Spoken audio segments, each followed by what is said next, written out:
In the early 1930s, Neville Goddard was living in New York during the Great Depression. He was broke, unemployed, and had no visible way to leave the country. Yet he wanted one simple thing: to be in Barbados for Christmas with his family. There was no logical path, and that's exactly why his teacher, Abdullah, refused to treat this desire as something future. When Neville said he wanted to go to Barbados, Abdullah corrected him immediately. "You are in Barbados." This wasn't encouragement. This wasn't metaphor. This was instruction. Abdullah was not asking Neville to believe harder. He was demanding Neville occupy a state. When Neville pointed to the facts, no money, no ticket, Abdullah replied, "Who told you that you are in New York?" That sentence alone explains the law. Circumstances do not define reality. Assumption does. Why Abdullah slammed the door. When days passed and nothing happened, Neville did what most people do. He went back for reassurance. Abdullah slammed the door. Not because Neville was wrong, but because discussion equals waiting. Waiting means you are no longer being, you are checking the 3D.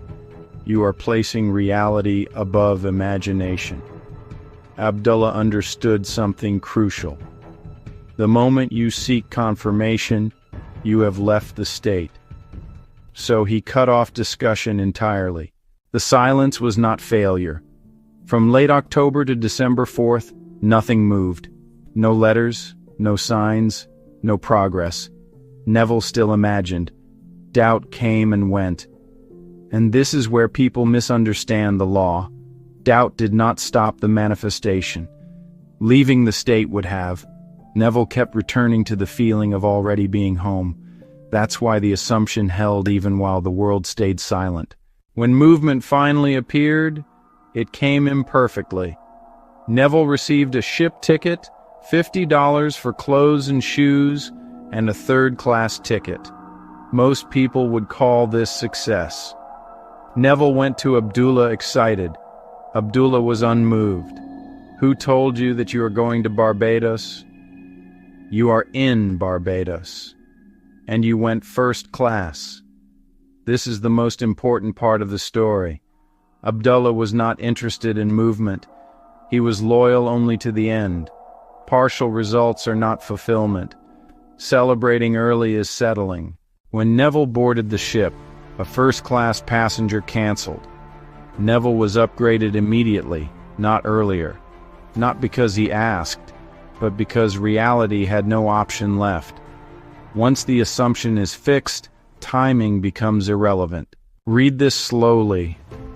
This is the lesson. No movement does not mean nothing is happening. It means the bridge is forming where you can't see it. Doubt does not cancel manifestation. Leaving the state does. Seeking reassurance means you are no longer living in the end. Partial movement is not success.